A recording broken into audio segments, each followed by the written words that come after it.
सर्वमङ्गलमाङ्गल्ये शिवे सर्वार्थसाधिके शरण्ये त्र्यम्बके गौरी नारायणी नमोऽस्तुते।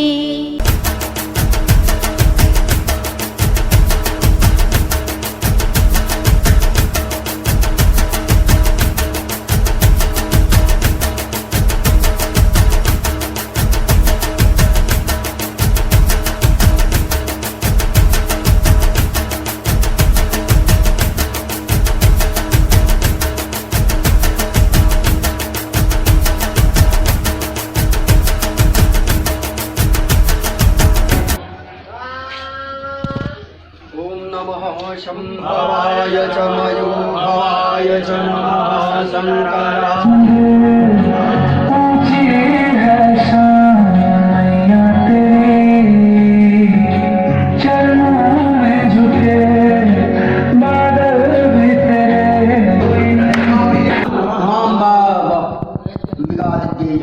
अतुलित प्रधान भीम से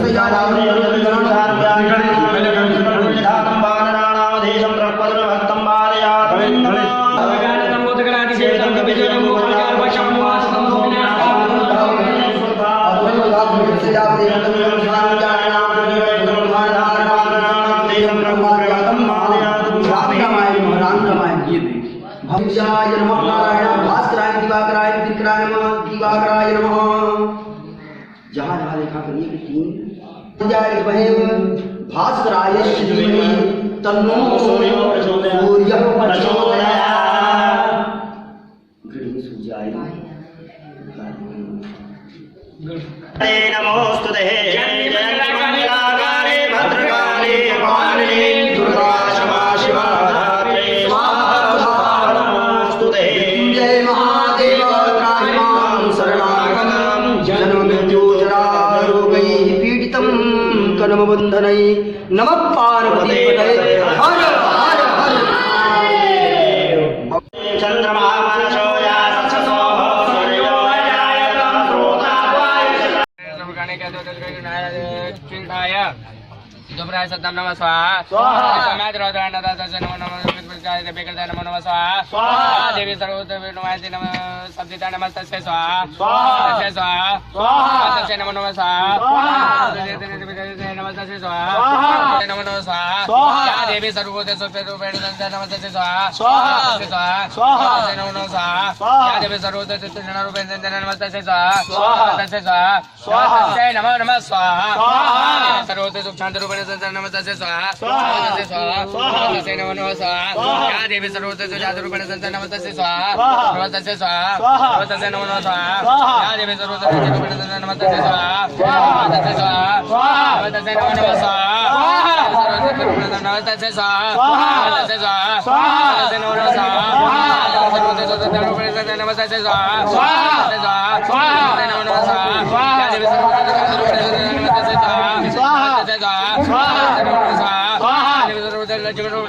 नमस्तस्यै स्वाहा नमस्तस्यै स्वाहा। लोगों को लगा नहीं अंगूठा।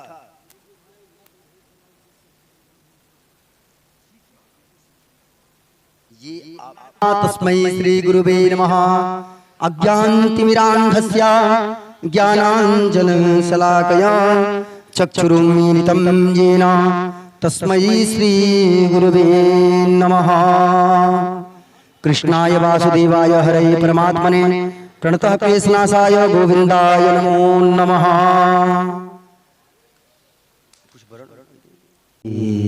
खान की देवी भागवत अतिशय सुंदर देवी भागवत अतिशय सुंदर परमहंस जनमन सुख कर विमल ज्ञान रवि मोहति निर्भर।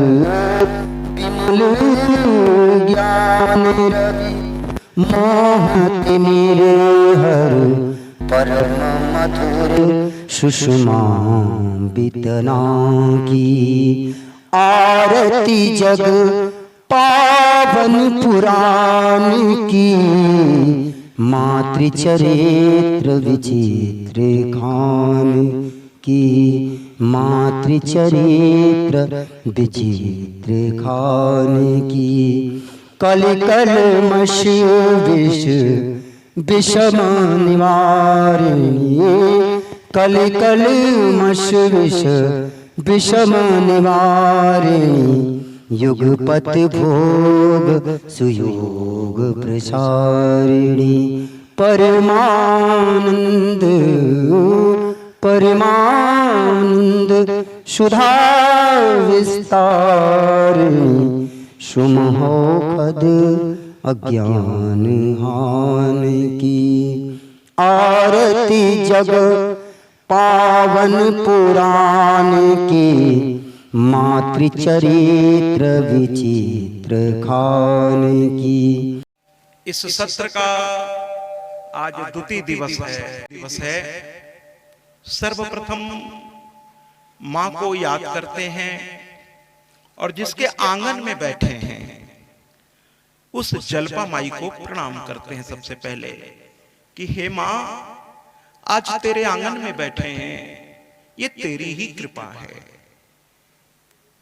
तेरी ही कृपा है। बिना तेरी कृपा के मैं प्रयागराज से यहां तक ये सब करने वाली तू ही है।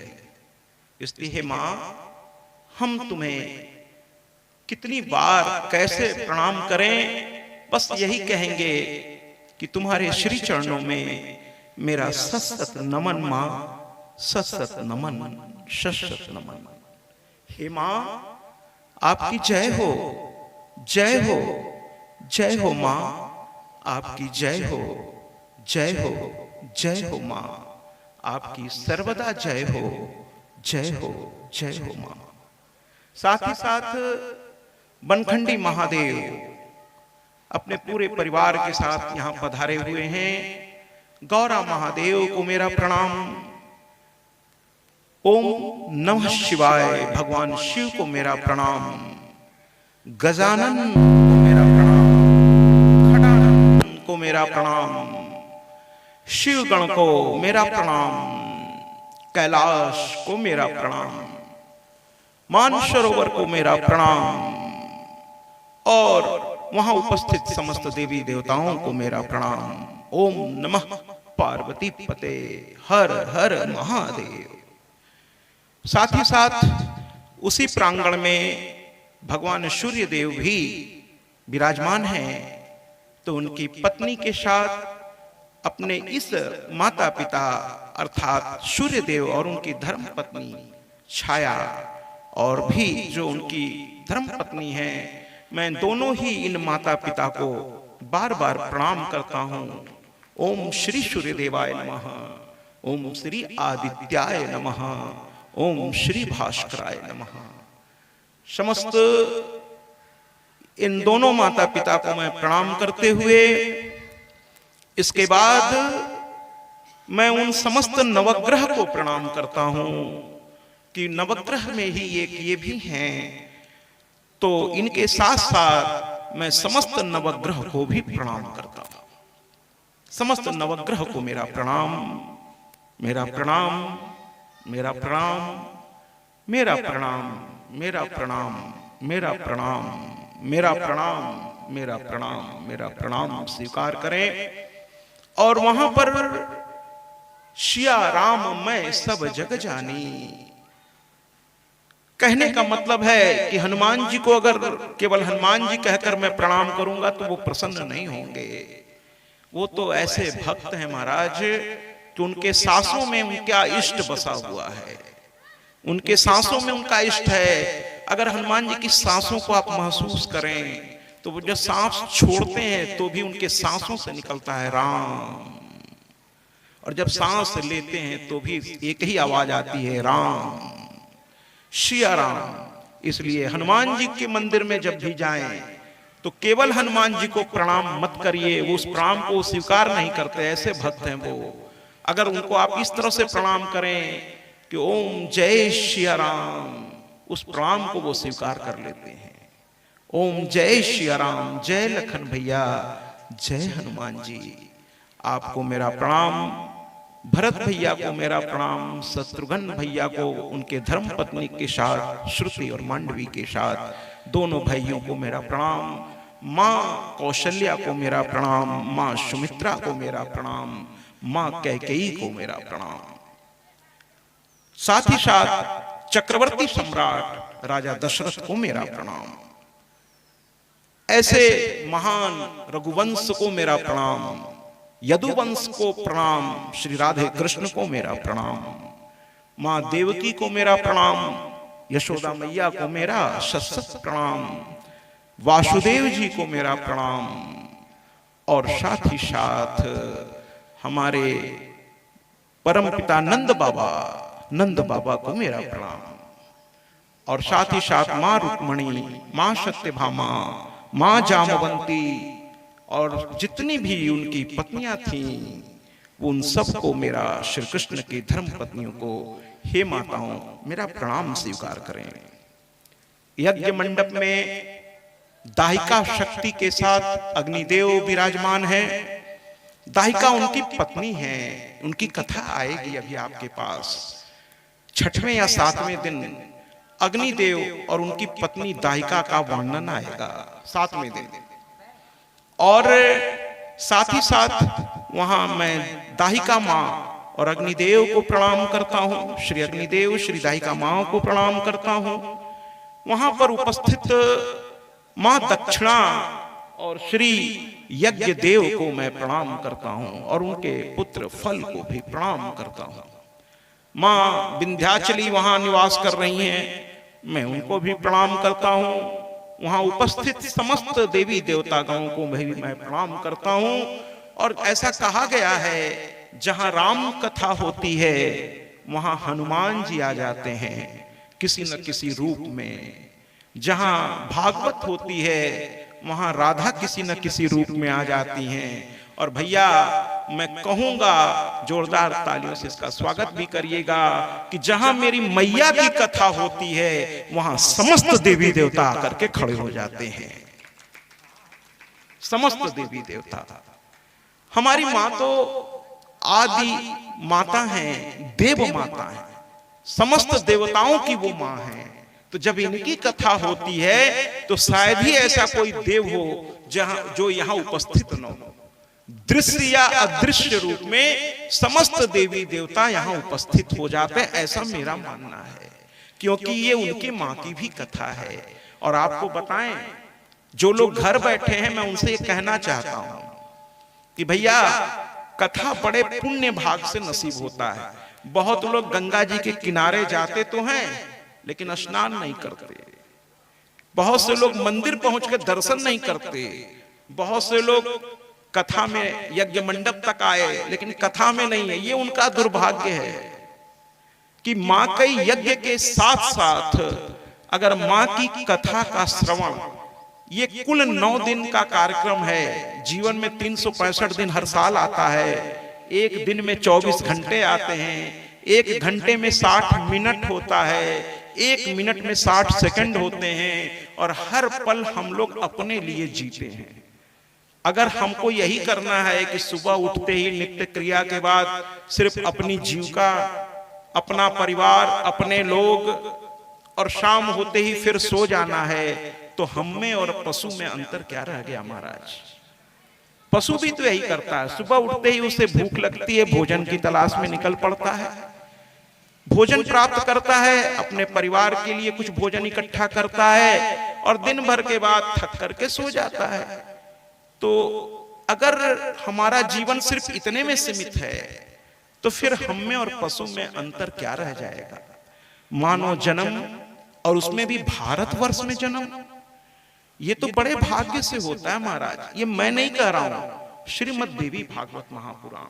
84 लाख योनियों में भटकने के बाद ये मनुष्य का जन्म हमें प्राप्त होता है।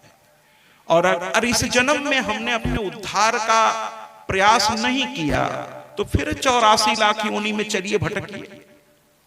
और हर जन्म में उस जन्म के सुख दुख को भोगना पड़ेगा आपको।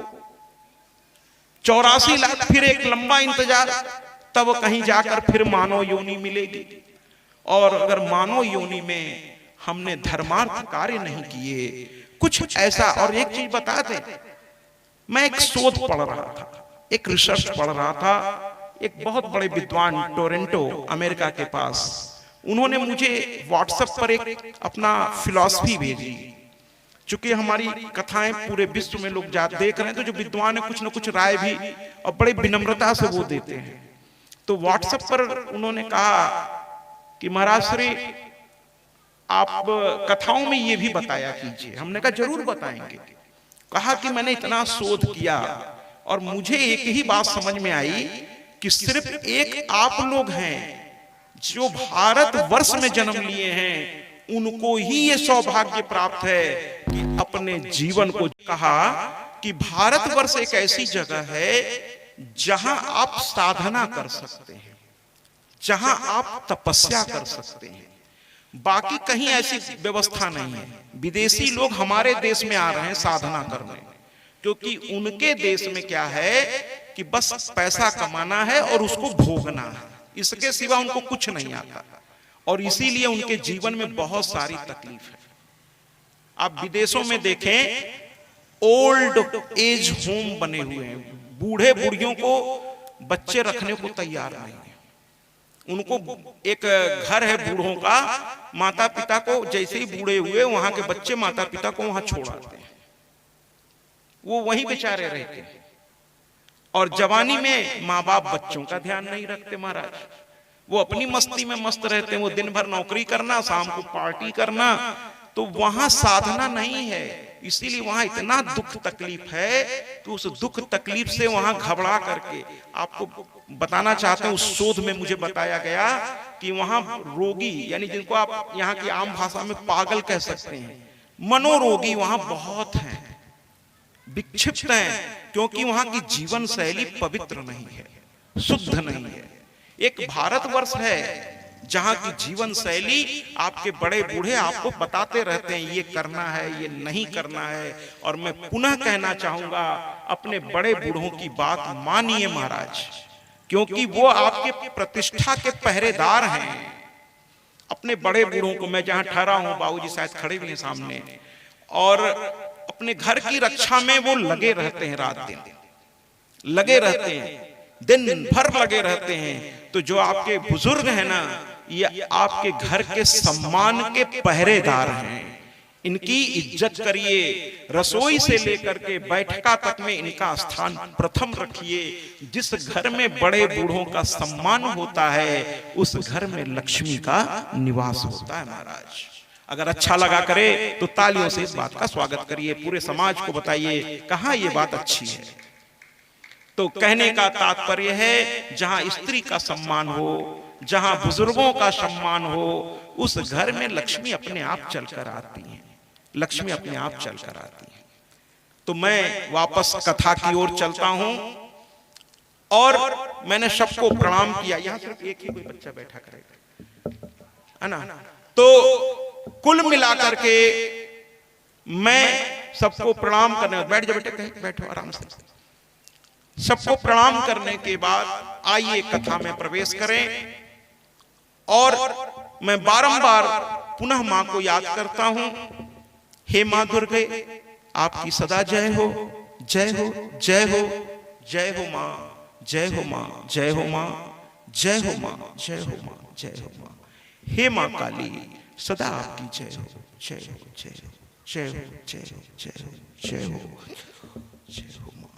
आइए कथा को प्रारंभ करें। कल कथा बड़ी सुंदर मोड़ पे पहुंच रही थी, लेकिन समय ज्यादा हो गया तो उस कथा को विराम देना पड़ा। कल आपको याद होगा, ब्रह्मा विष्णु भगवान ने मां का आशीर्वाद लेकर शेष नाग पर अपने स्वरूप में आ गए। पहले बाल स्वरूप में थे, फिर अपने स्वरूप में आ गए। उनके नाभि से ब्रह्मा जी प्रकट हुए और उनके ललाट से रुद्र प्रकट हुए। उनके ललाट से रुद्र प्रकट हुए, और सभी देवी देवता अभी उस समय नहीं थे महाराज, अभी सिर्फ ये 3 देव थे। अब इनको चिंता होने लगी क्योंकि मां ने कहा था सृष्टि की रचना करो, मां ने कहा था सृष्टि की रचना करो। ब्रह्मा जी चिंता करने लगे कि सृष्टि की रचना हो तो कैसे हो, क्योंकि सृष्टि के लिए पंच तन मात्राएं चाहिए। कहते ना, छित जल पावक गगन समीरा, पंच तत्व से बना शरीरा। छित जल पावक गगन समीरा, पंच तत्व से बना शरीरा। ये 5 तत्व से ये शरीर का निर्माण हुआ है। बिना इन 5 तत्वों के शरीर का निर्माण नहीं होता। और जिस तरह से जन्म हम लेते हैं, तो मृत्यु के बाद अंतिम संस्कार तरीके से होना बहुत जरूरी है। जिस व्यक्ति का अंतिम संस्कार ठीक से नहीं होता महाराज, उन्हीं को आप लोग कहते हैं, हमारे शास्त्र की भाषा में तो उसको एक योनि कहा गया, प्रेत योनि। आम भाषा में आप लोग भूत प्रेत कह लेते हैं। अक्सर जिनकी अकाल मृत्यु होती है और जिनका अंतिम संस्कार ठीक से नहीं होता है, वही इस योनि को प्राप्त करते हैं। जो अपनी पूर्ण आयु जी लेते हैं, वृद्धावस्था में पहुंच जाते हैं, हर तरह से अगर अपने को संतुष्ट वो कर रखे हैं। देखिए, मुक्ति मरने के बाद नहीं मिलती, मुक्ति जीते जी मिलनी चाहिए। जिस दिन आप अपने पद, अपनी प्रतिष्ठा, अपनी दौलत, अपनी गरिमा, इन सब से अगर आप ऊपर आ जाएं, आपकी भाषा इतनी सहज हो जाए, इतनी सरल, जब आपको ये चिंता ना रहे कि मैं किस पद पर था, किस प्रतिष्ठा में था। जैसे एक सन्यासी एक व्यक्ति हुए और बार बार वो लोगों से कहते थे, जो लोग अपने जीवन को पूर्ण रूप से जी लेते हैं और जिनको बहुत चिंता नहीं होती, जैसे जैसे आपकी बुढ़ापा आती जाए ना भैया, घर द्वार का माया मोह छोड़ना शुरू कर दीजिए। आसान तो नहीं है, लेकिन करना शुरू कर दीजिए। आप ये जान लीजिए कि अब आज नहीं तो कल हमें तो अब जाना है। हमारे जाने के बाद भी ये घर चलेगा ही। अब अच्छा चले बुरा चले वो एक अलग बात है। तो धीरे धीरे अपना संसार से मुंह हटाइए। इस पर एक गीत हम लोग बजाएंगे, कभी बजाएंगे, आज उसका मौका नहीं है, नहीं तो बजवाते कि झूठी दुनिया से मन को हटा ले, मैया के चरणों में लगा ले, नसीबा तेरा जाग जाएगा। कुल मिलाकर जैसे जैसे पहले के जमाने में देखिए, जैसे जैसे उम्र बढ़ती थी, लोग अपना सब कुछ अपने बच्चों को सौंप करके जंगल में चले जाते थे, वानप्रस्थ आश्रम, फिर संन्यास ले लेते थे, पति पत्नी दोनों। तो धीरे धीरे अपने मन को इस सब चीजों से हटाइए। फायदा नुकसान बच्चों से जितना जरूरत है उतने बोलिए, बाकी अपना प्लस माइनस वो देखें। आपने उनको पढ़ाया लिखाया बड़ा कर दिया, आपने अपनी जिम्मेदारी बहुत अच्छे तरीके से निभाई। ज्यादा परिवार के बारे में मत सोचा कीजिए बहुत। जैसे जैसे उम्र बढ़ती जाए, अब चिंतन करिए ईश्वर का, चिंतन करिए इष्ट का। और कभी ये किसी से मत कहिए कि मैं अकेला पड़ गया हूं, कभी किसी से मत कहिए। याद रखिए कि आपने अपनी जवानी में, अपनी युवावस्था में आपने बहुत अच्छे अच्छे काम किए हैं। आपके ही वजह से आज इस पर ये परिवार इतने अच्छे जगह पर पहुंचा है। आपने अपने पूरे परिवार की रक्षा की है, उसके मान सम्मान की रक्षा की है। अरे भैया, आप जीवन में बहुत अच्छे पदों में रहकर अपने परिवार को, या आपने खेती बाड़ी या घर गृहस्थी, जिस रूप में भी आपकी उपस्थिति से आपके परिवार की प्रतिष्ठा बढ़ी है, इसमें कोई दो राय नहीं है। तो कभी अपने आप को मत कमजोर समझिए। आप कह दीजिए लोगों से, ये मत कहिए कि मैं अकेला हूं। ध्यान से सुनिएगा, जो हमारी उम्र या हमसे ऊपर की उम्र के लोग हैं, इन बात को ध्यान से सुनिएगा कि कभी मत कहिएगा कि मैं काफी अकेला हूं, मैं काफी अकेला हूं। अक्सर बुजुर्ग ये दूसरों से कहते हैं, बच्चे मेरे पास बैठते नहीं हैं, बहुएं मेरी सुनती नहीं हैं, नाती तो बात भी नहीं करते ठीक से, मैं अकेला काफी पड़ गया हूं। तो कभी आज से ये मत कहिएगा। अब आप देवी भागवत सुन रहे हैं, आज से थोड़ी सी शब्द को बदल दीजिए एक शब्द हिंदी का चमत्कार देखिए, एक शब्द को केवल इधर से उधर रख दीजिए, भाव बदल जाता है।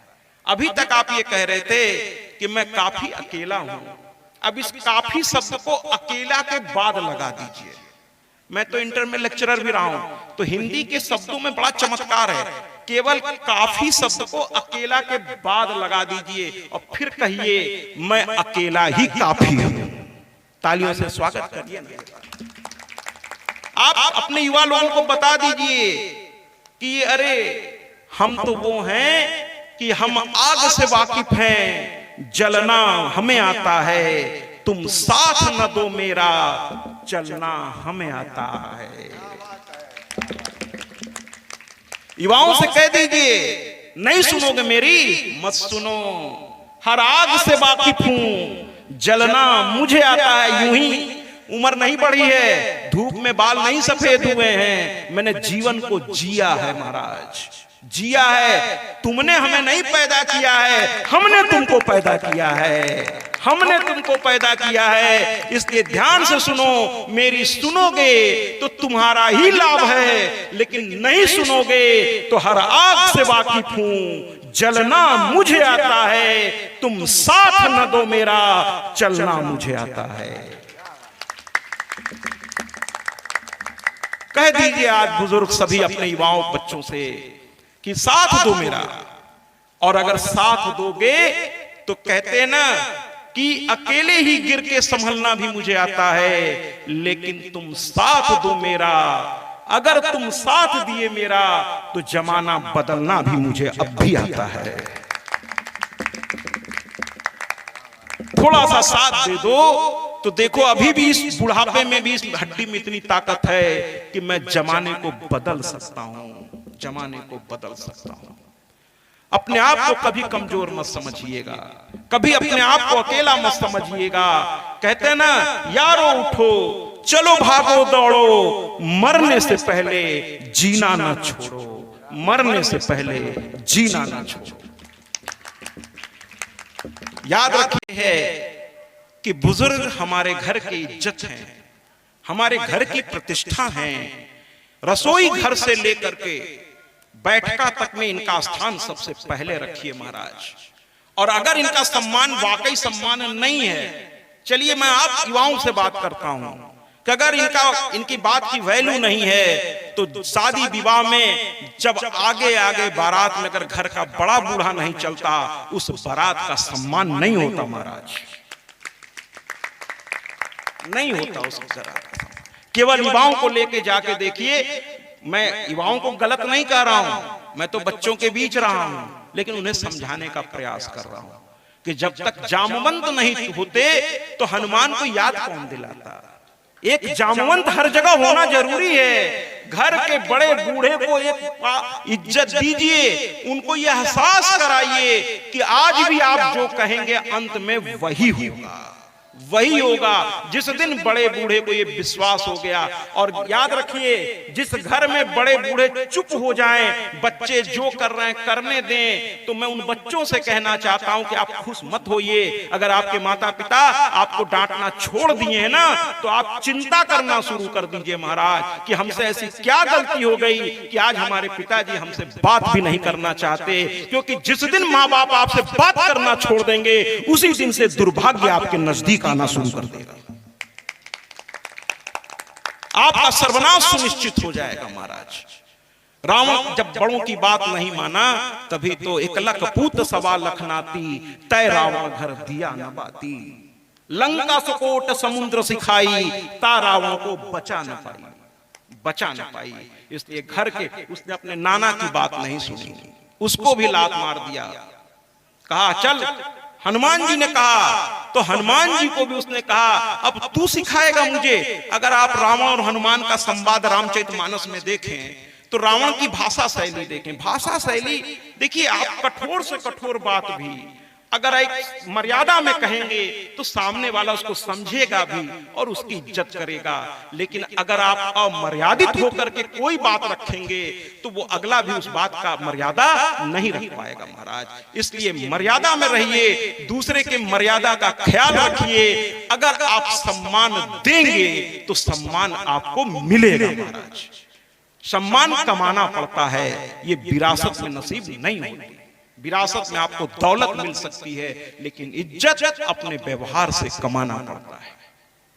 तो यहां पर ब्रह्मा जी जो है, ब्रह्मा जी चिंतन कर रहे हैं और अच्छे व्यक्ति, देखिए हमारे आदरणीय अध्यक्ष, हम तो इनको गुरुदेव कहते हैं, अनिल जी, और आप लखन जी हैं, आप दोनों एकदम जब कार्यक्रम होता है तो एकदम राम लक्ष्मण की जोड़ी की तरह साथ रहते हैं।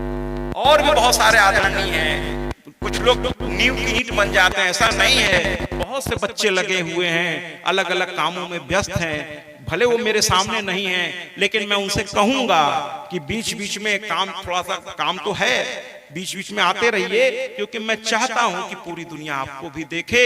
केवल नींव का ईंट बनना बहुत अच्छी सोच है आपकी, लेकिन मैं आपकी प्रशंसा करते हुए कहना चाहता हूं कि इस कार्य को सफल करने में जितने भी व्यक्ति हैं, उन सबको मैं चाहता हूं कि पूरी दुनिया देखे, पूरी दुनिया देखे और इस बात की प्रशंसा करे कि जब कोई एक व्यक्ति एक अच्छी सोच लेके निकलता है तो कहते हैं ना, फिर उसके पीछे जमाना चल पड़ता है, जमाना चल पड़ता है। वक्त लगता है, थोड़ा वक्त लगता है, गुलाब की खुशबू फैलने में थोड़ा वक्त लगता है, और हींग बहुत